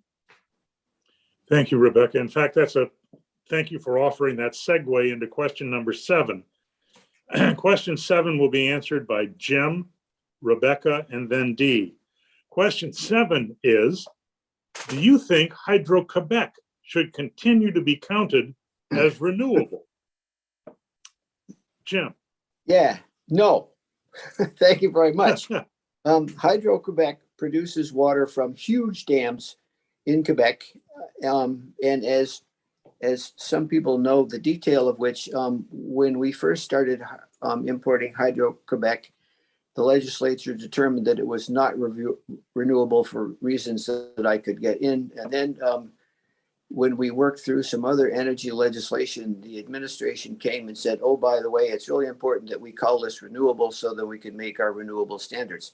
The issue with Hydro-Quebec is there's a tremendous amount of environmental disruption in the areas that are being cleared, where these huge dams are being built. And so we're fooling ourselves if we really think it's entirely renewable. And there's so much electricity that we import via Hydro-Quebec. This is not something that we can dismiss overnight and all of a sudden decide that it's not renewable. I mean, we'll continue to import it because we need the electricity, but we should wean ourselves very quickly and effectively away from calling it renewable and instead promote in-state renewable, as we've been talking about this evening, because that's where we need to go. Thanks. Thank you, Jim. Rebecca, your answer. Should Hydro-Quebec continue to be counted as renewable? I'm afraid this is another question where you may hear the same answer in 3 different ways. Most places in the US don't consider large-scale hydro to be renewable, and Vermont should be on the same page. When we're talking about how to reduce greenhouse emissions, the concept is additionality. Hydro-Quebec doesn't add the amount of renewable power because the power source has been around forever. And Vermont has to do its bit, and it's more than decaying plants. What we need is new renewable and green sources. I think a better set of questions are, does Vermont's reliance on Hydro-Quebec prevent us from contributing to our own region's growth to green transition to green and renewable energy? And is this the right way to spend our energy dollars? As we discussed in the last question, we need to be investing in the Vermont economy and in opportunities here in Vermont for Vermont families. And our reliance on Hydro-Quebec is coming out of investment in local renewable energy. That means when we call it renewable, we're part of that shell game. And I think we can do better than that. So no, the answer is no. Thank you very much, Rebecca. Dee, your answer. Yes, you're going to hear the similar answer from me. I don't have much more to add. No, I don't think that Hydro-Quebec power should be counted as renewable. And one thing that hadn't really been mentioned by Jim or Rebecca was also the effects on Indigenous communities in Quebec as a result of hydroelectric power. So we need to think not only about the environmental costs of hydroelectricity, but also the cost to Indigenous communities. So no, I do not think it should be counted as renewable. And as been said before, we should move to more in-state generation of renewable energy. All right, thank you, Dee, very much. Question number 8, the last in the energy and environmental question. The order will be Rebecca, Dee, and Jim. So, Rebecca, the question is, should Vermont government and the Public Service Board count natural gas as green? Rebecca. Well, Jack, I think you're going to hear us all say that there's nothing green about natural gas. And if we're just talking about the burning of it, the actual combustion of it, it might seem less carbon emitting than coal. But if you count the whole life cycle from the pipeline all the way to the end, it's just as bad, and it's methane, and it's just not green. It's still a fossil fuel, but beyond that, it just makes bad financial sense. Why would we invest in utility infrastructure that is fossil fuel infrastructure right now? The assumption is that it'll be used for about 30 to 40 years. We don't have that kind of time. We can't afford to tie up hundreds of millions of dollars in infrastructure to pay for over the next 30 or 40 years when the timeline to make this green energy transition is so much shorter. So absolutely not. Thank you very much, Rebecca. Dee, your answer. I agree with what Rebecca said, and that natural gas should not be counted as green, although I do think we can maybe harness some of the natural gas that comes from landfill waste, animal manure, wastewater, and food waste. We can harness that and use it productively because that's something that's already being emitted, and we should make it into productive use. But no, I do not believe that natural gas should be considered green, and we should work toward those better solutions, solar and wind. Thank you. All right, Dee, thanks so much. Jim, your answer. I just add something to the things that you've just heard, which is way some people may not recognize. but there's a tremendous amount of methane natural gas leakage from the time it's drilled to the time it gets to homes or businesses. It leaks at the wellhead quite a lot. It leaks in transition. It leaks when it's being transferred from large pipes to storage tanks to the trucks that may bring it to our home. Maybe it's only around 5%, but if you add up 5% of the trillion metric tons that are that come out of the ground and get to here and there, that's a tremendous amount of methane. And I think as all of us know, methane is far more dangerous environmentally to the greenhouse gas effect. Global warming. There's a number of terminologies for that. Than CO2. So let's be realistic here, sports fans. This is just terrible. Thank you. Thank you very much, Jim. Okay, we're now going to go into a separate category, housing. And the question will be answered by Dee, Jim, and then Rebecca. So Dee, question number 9. What do you see as factors impacting housing affordability in our district, and what are the legislative solutions? Thank you for the question.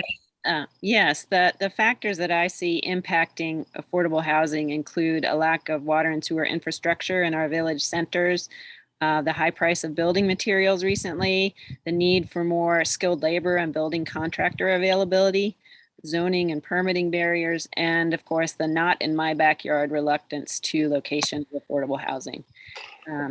As far as what the legislature can do to help, I think more grants, tax credits are very helpful, and getting more people to the table and offering up some creative solutions, like I mentioned before, tiny houses and accessory dwelling units. These should all be part of the consideration. Wendy? Also helping multi-unit or multi-generational housing, and to provide housing for homeless populations. But I think the legislature can do much more to incentivize housing development and bring down the barriers of zoning and permitting in specified areas that we all agree on. Thank you. Thanks, Dee. Jim, what do you think the legislative solutions to factors impacting housing affordability in our area? Good question. There are a number of things that tie into this. I'm sure I won't touch on them all, but I would agree infrastructure, landability, zoning and permitting. And I also say, for example, location. Dee's community of Sharon is a good location where Sharon is a good example. It's a pretty convoluted little town in terms of topographically, and you ask yourself, where could we build affordable housing in Sharon? And there's not a whole lot of land that's not already agricultural use. What can we do about that? There's a number of things. One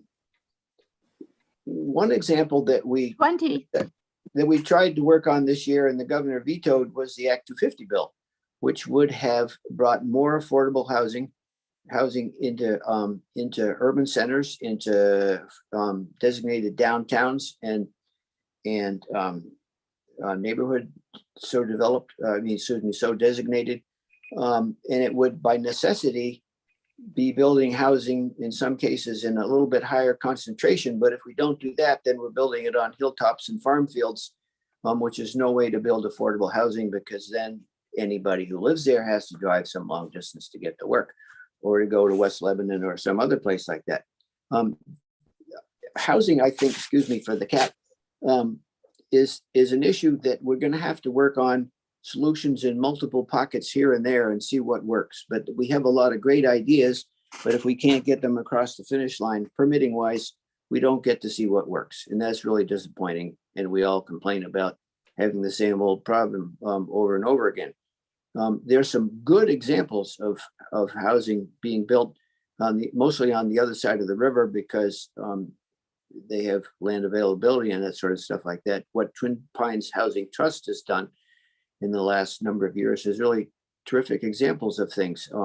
Their buildings don't look like what I'm used to, growing up in the Upper Valley, but but they are clean, affordable, energy efficient, close to work, have infrastructure that we've decided that we agreed we need in other places. And that's an example of what we should do. But as Dee said, and I'm sure Rebecca will say, we need to provide the infrastructure on which or around which those things can be built. Because if we don't have the infrastructure, we just end up kicking ourselves in the foot. Thank you. Thank you very much, Jim.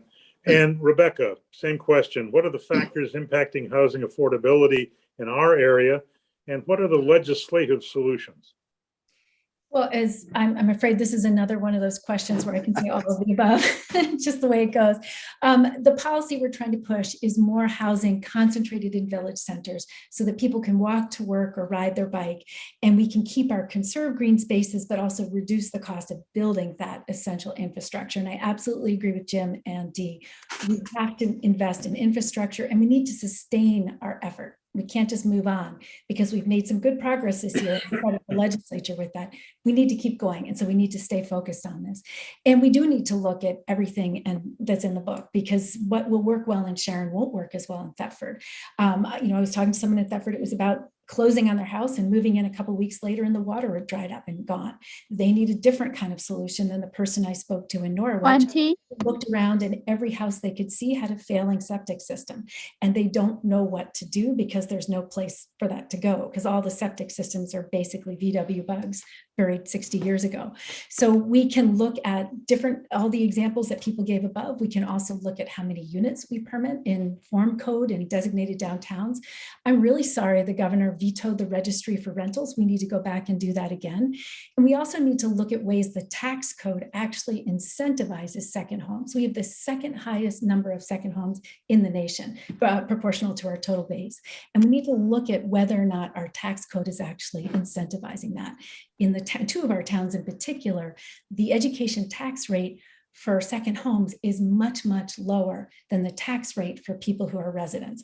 And that does make a difference when you're competing for that, when you're to buy that house. It affects what you can afford to budget and pay. Thank you very much. Okay, question number 10 is on healthcare.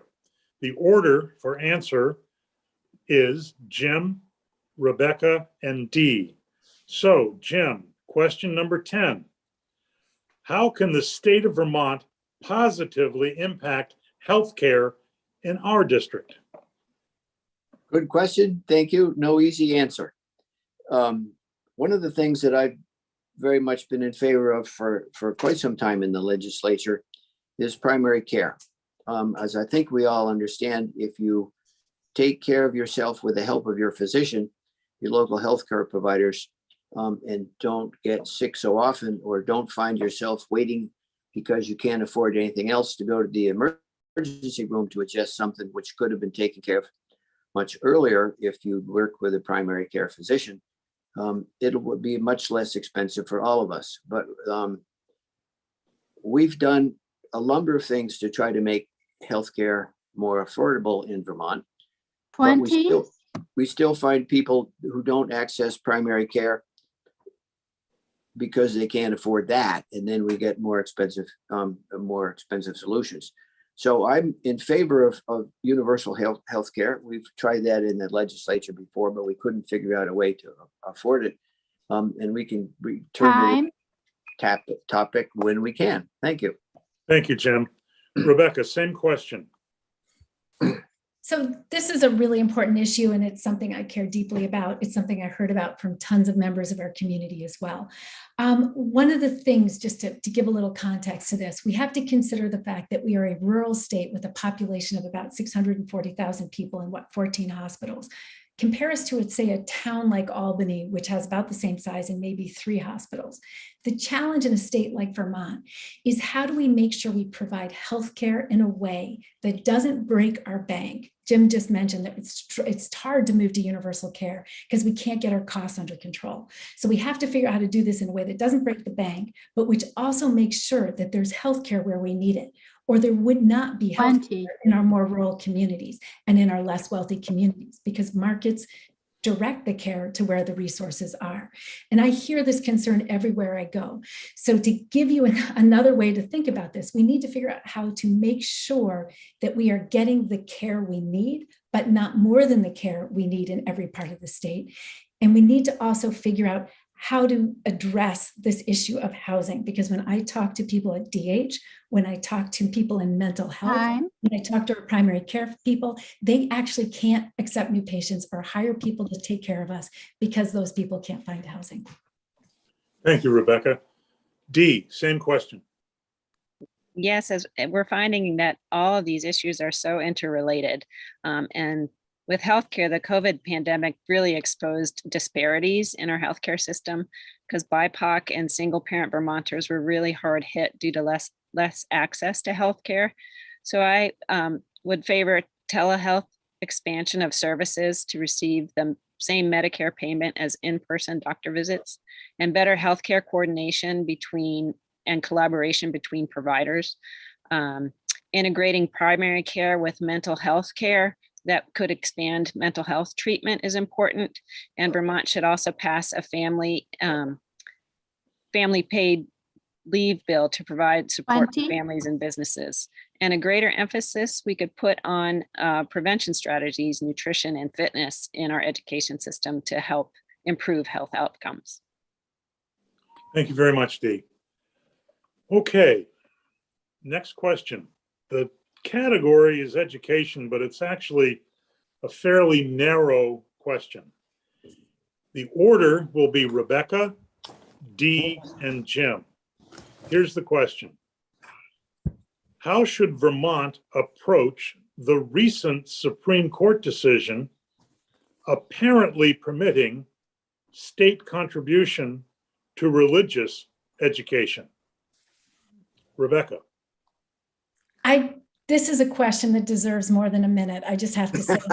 Well, actually, Rebecca, I'm going to interrupt you for a second. Yeah. We are ahead of schedule. Let's take a couple of minutes for each of you to answer this. Okay, this is the culmination of 30 years of lawsuits, and this is not about allowing you. This is about obligating taxpayers to fund schools that compare gay and lesbian individuals to people who practice bestiality and incest. This is about state-funded segregation and state-funded discrimination. I 100% support people's belief and their right to free exercise. But this runs against the Vermont Constitution, which protects us from compelled support of religion. And it started about 1991 when the legislature decided to change the status of our academies in statute from public schools with private governance or public schools without school boards to independent schools, and decided to allow independent schools to decide who to enroll and how they would do so. That is the door opening that these groups have used to break down the wall between church and state. And make no mistake, that is what this is about. The good thing is we have the answer right here in Vermont. And in fact, the answer is in Thetford, because Thetford Academy, uniquely in the state, has embraced that public mission from the very beginning. When the statute was changed, they sought approval to be a public school approved, and they have maintained that inclusive vision. And when you walk around Thetford and you talk to people about their schools, there is no question that that school has held tight to that ideal, that the education that we fund should be accessible and supportive and caring of every child, so that every child has the right to dignity and respect and is able to thrive and grow up in their community. And that's where we can go. Voters in Thetford designated Thetford Academy as their school. It is a public school approved school that follows all the rules that apply to public schools, and it has been open enrollment since its inception. And that is the answer to the challenge that we now face. Thank you, Rebecca, very much. Next person answering will be Dee. And again, let's take 2 minutes on this one. Okay. Well, Vermont needs to protect school choice and the independent schools that meet education quality standards. And in our district, it's both Thetford Academy and the Sharon Academy, and they are vitally important to our communities as employment centers and where many of our children are educated and nurtured. So we need to support and protect our independent schools. And as was mentioned, Vermont's constitution prohibits Vermonters from being forced to support a religion that is, quote, contrary to the dictates of conscience. And as suggested by Peter Teachout at Vermont Law School, the state could draw up contracts with approved independent schools that require adherence to rules of conscience in order to receive public money, such as barring the discrimination against LGBTQ plus students. A bill to that effect passed in the Vermont Senate, from what I understand, but didn't make it through the House this session, and I would support a similar proposal. Thank you, Dee, very much. Jim. Yeah, well, building on what Dee and Rebecca said, I'd say much the same thing, and then maybe add a few other things. We should remember, as Rebecca opened, what this is really all about. One of the reasons why the United States is such a great country is because it's long been founded on free public education for everybody. And free public education requires adequate resources in all the schools where we educate our children. And if we start to discriminate by sending more resources to one set of schools than another, we break that down. And I agree. I think it was Rebecca who said this is about, I would say probably pretty bluntly, breaking the back of public education so that private education institutions, whether they be religious or other, can teach what they want. A couple times it's been mentioned just in the last few minutes that there have been efforts in other states. One is in Maine to require anybody, any schools receiving public education funding to be inclusive, LGBT, BIPOC, any, transgender, any kind of students. And if they don't have open enrollment for everybody, then they don't get public education funding. And a lot of the discrimination actually has, well, it's couched in religious terms. It is about not letting transgender kids in, or biracial kids, or whatever it is, into the public school, and thereby discriminating against us. So this is the efforts that we've seen in other states and in this recent Supreme Court ruling aren't about supporting universal public education. They're about discriminating against people that some students that some people just don't like. I'm afraid that's true. Sorry. Thank you, Jim. Question number 12. And the order for this will be Dee, Jim, and Rebecca. The question is on gun safety. How could the Vermont legislature take more action for gun safety? Dee. Well, we know from headlines that the gun violence epidemic in this country is really a national health emergency. There are too many weapons, and too many weapons are getting into the hands of people in crisis. Here in Vermont, 50% of domestic violence homicides and 55% of deaths by suicide are committed using guns. And I'm really thankful that Vermont has restricted the sale of firearms to people less than 21 years old, and has a red flag law, and that bump stocks and large capacity feeding devices are prohibited. I would also support prohibitions on the sale of 50 caliber rifles and machine guns. And Vermont needs to also improve access to mental health services for youth and people in crisis. And I think that would go a long way in helping to prevent gun violence in our state. Thank you, Dee. I appreciate it. Jim, your answer. Yeah, I think Dee, actually, thank you, Dee, hit on many of the high points, and I'll just try to address some of the others. In the press, in many parts of the country, there's a cry to eliminate the sale of what we call assault weapons. And if we could figure out how to do that, I would support that. But as you may know, if you followed this issue in the media, the Brady bill, which passed following the attempt on Ronald Reagan's life, included a prohibition on the sale of assault weapons. But since then, gun manufacturers have been remarkably clever in remanufacturing or designing their guns so that they did not fall within the category of assault weapons. Change a little bit of this, a little bit of that. So the question in the legislature, if we were to attempt to do that, is first to find a definition of what exactly is an assault weapon, because gun manufacturers are remarkably adept at making something which seems ridiculous that we don't need to carry around, certainly not for hunting, to make it accessible to all kinds of everybody. Really, come on, folks. But Dee, as I said, hit on many of the high points. We've attempted many different things that haven't gone so well. I would agree that if we follow the recent mass shootings in the last several months, it's clear that the mass shootings occur at the hands of people who are in mental crisis. They have issues, and how exactly we deal with that, I think, is important, but an unknown quality. So I don't know. That's right. I don't have any ideas at this point on my own on how we do that, but we need to address the things that lead people to want to kill other people as an outlet for whatever is driving them nuts. Simple. Thank you, Jim. That's what we need Appreciate to do. it. Rebecca, your answer. Thank you. In, again, I think we all have a lot of similarities in how we feel about this issue.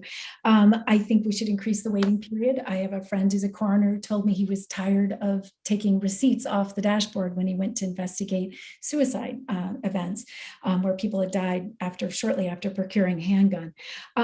We didn't quite get to close the loopholes in the Charleston loophole in the recent legislation because of the veto of Governor Scott, and I think we can go back and try again.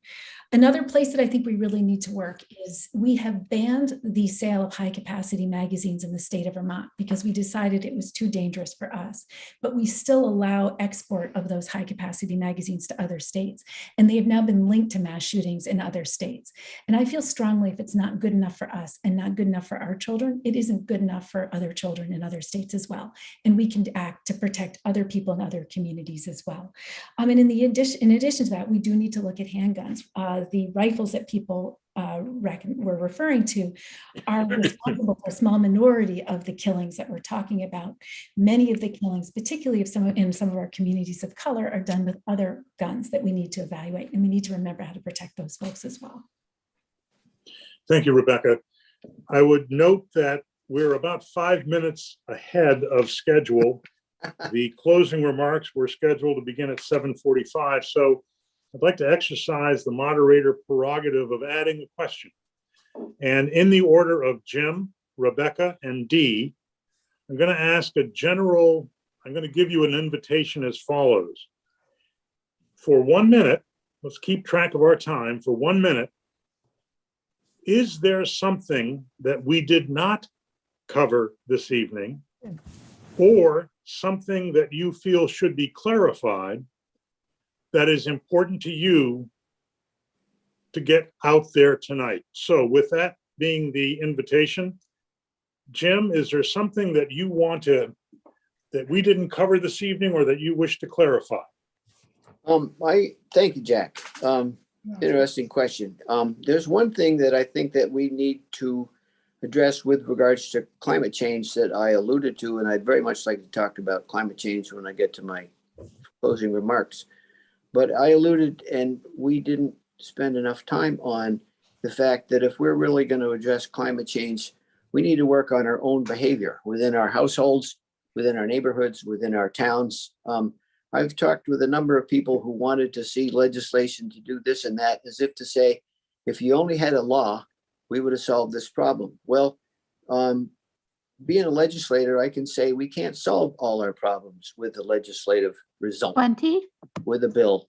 And we need to work collaboratively with and understand what we can solve with legislation and what we have to solve either locally or regionally with addressing problems collaboratively, but not necessarily relying on a law that tells us what we can do and what we can't do. Thank you. Thank you, Jim. Rebecca, same question to you. Is there something about which you feel strongly that was not covered or you feel could be clarified?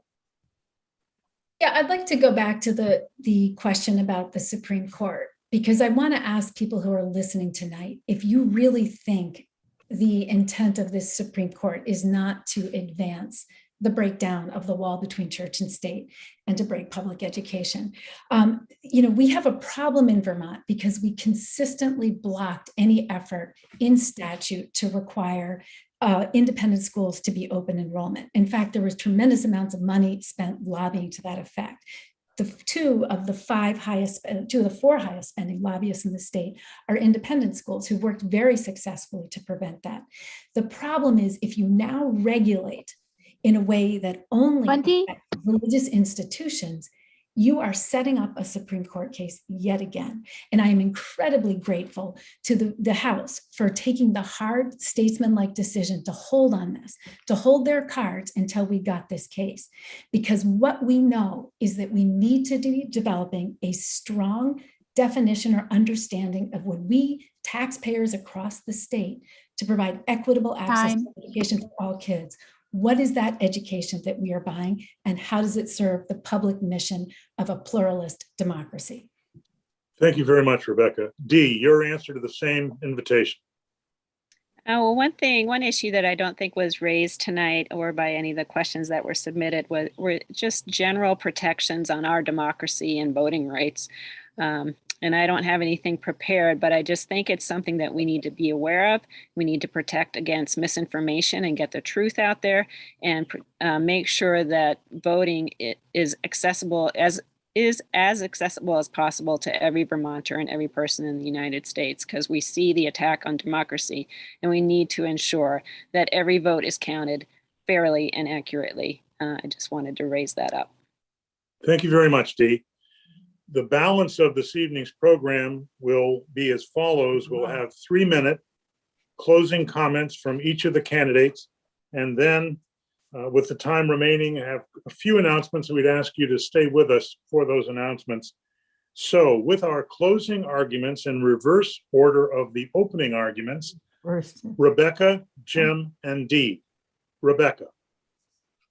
I want to thank the folks again who organized this event tonight. And I wish everybody who was listening on the call today could have the privilege that I've had, walking around your communities, meeting each of you in your homes, at your doors, at your picnics, at your concerts. Because what you come away with when you do that is what a remarkable set of communities we are. And you also come away with deep appreciation for how much we are committed to working to protect our neighbors and to making sure every one of us has a fair chance. Those are the values that have animated me throughout my career as a public education teacher. Finding children where they were, making sure they could get to where they needed to be, and making sure they had the skills to build that bright future that we all need and we know our children deserve. I'm going to give you an image of what that felt like for me, because it summarizes where I think we need to go. I was up in a school in Burlington with the group I work for and helped found here recently, and we are working to help young people get interested in sustainable engineering. We brought them solar panels, charge controllers, wires, devices. These were students, many of them who'd moved here from other countries and were hopeful and desiring to build a better life here in the United States and in Vermont. We gave them these devices and they built small homes reminiscent of where they come from, and they plumbed them. They used the solar power to put plumbing in, to build lighting systems and cooling systems. And they all came away with it talking about how they wanted to grow up and be engineers. And it's a metaphor for me, both of how we can do what we need to do, and we can give people a picture of what a positive future can be, then we know how to pull together in the same direction to create it. That's what I'll do as your rep.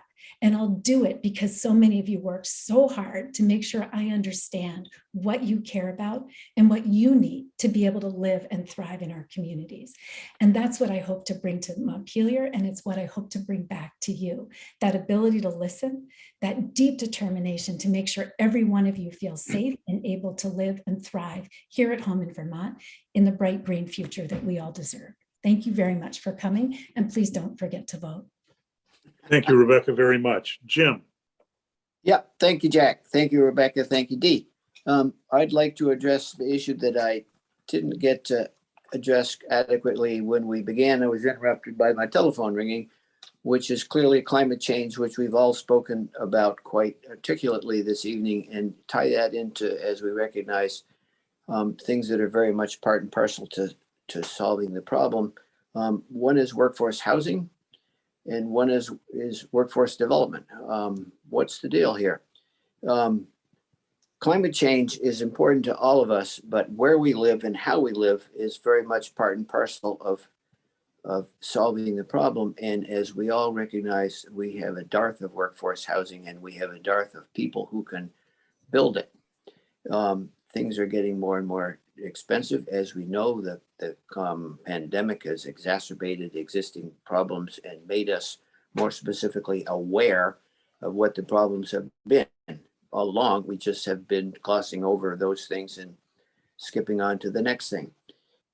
We came up with a number of bills this year, many of which were vetoed, that would work at this problem. Rebecca mentioned the rental housing registry. Why does this have to do with climate change? The rental housing registry is important because if people don't have a place to live and they have to live in substandard housing, and we in the legislature or in the administration don't know where rental apartments are, we can't address them to see that there's weatherization, that they're safe, that they're clean, that they're adequate for people to live in, so that we don't keep spending money on just chasing down what's the wrong solution. This may seem only a little piece of climate change, but I think as we recognize there are so many interrelated parts that we need to grab a hold of anything that we can do that has an effect and work it through. And that has to do with commuting. It has to do with where we build our houses. It has to do with how we educate our kids. And it has to do with how we raise our families. And as I said, probably not as articulately as the other candidates spoken this evening, climate change is at either the top or the bottom, or integrates everything that we do. And we need to do everything we can to address it. And whether it's through large scale legislation like clean heat standard, if we may try that again, or little other things, we need to try all these things collectively together and get the job done. Thank you. Thank you very much, Jim. And Dee.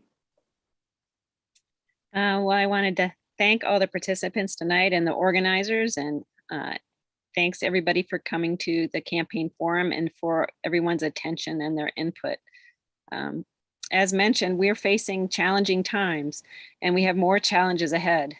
Climate change, safe and affordable housing access, childcare and elder care access, gun violence, inflation and higher prices, challenges to voting rights and civil rights. All of these are critical issues and that require our attention and constant commitment. And I know that right now I'm the right person at the right time with the enthusiasm and the commitment to help face these challenges. My practical community experience will help enable me to be an effective legislator. I will be honest and transparent and responsive, open to new ideas and perspectives, and dedicated to making positive change. We must face these hard truths and acknowledge that the only way we will overcome these challenges is by working together. It will be difficult, it may be expensive, and it will require a lot of hard work and sacrifice. But this work will help build our communities. And honestly, there's no alternative. We can't continue to live as we are. We're living beyond the carrying capacity of the earth. There are so many in our communities and our back roads who are struggling. We need to use less and share more. We need to realize that our every decision, every action, every purchase has consequences. And we need to conserve our resources, support our local businesses, farms, and neighbors by keeping our dollars local. So let's be honest, let's be kind, let's think of others, let's work together to build these resilient, joyful communities where all people are respected and included. And I think it will be beautiful. I would be honored to have your vote on August 9th and to represent you in Montpelier. Thank you so much. Dee, thank you very much. I know I speak for all who are watching that we have three incredibly impressive candidates. I want to thank the 4 town committees, Thetford, Sharon, Strafford, and Norwich, for pulling this together this evening. I'd like to thank the 3 candidates for their clearly thoughtful presentations. And I have been asked to make a couple of quick announcements. One is, Sherry Merrick has asked that I announce 2 things. One, the Orange County Democratic Committee will be holding the annual Vi and Ned Coffin Memorial Forum for Vermont Democratic Party candidates for U.S. Congress and Vermont Lieutenant Governor on Sunday, the 17th, this Sunday from 3 to 5 p.m. at the Strafford Townhouse.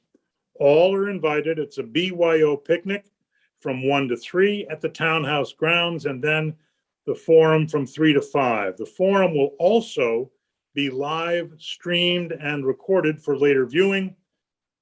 Second announcement is there is an introduction to Thetford's new Senate district, Windsor, and to meet the Democratic Senate candidates from Windsor County on Tuesday, July 19th from 5:30 to 7 at the Thetford Community Center Association building. It'll be emceed by Representative Tim Briglin.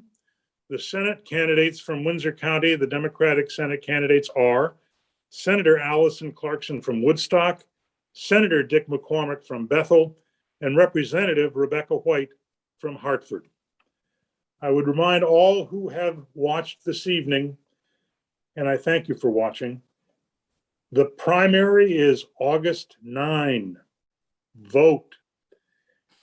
Mail ballots can be requested as soon as possible from your town clerk, and mail ballots must be returned to the town clerk's office before the close of the office on the day before the election, or to the polling place before 7 p.m. on the day of the election in order to be counted.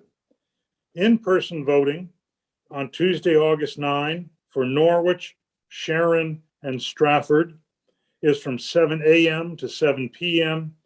and in Thetford from 8 a.m. to 7 p.m. August 9, vote. You have 3 incredible House candidates. You've heard from them this evening. Thank you to the 4 town Democratic committees for putting this together and for Bob Farnham for making it electronically possible and practical. Thank you and good evening.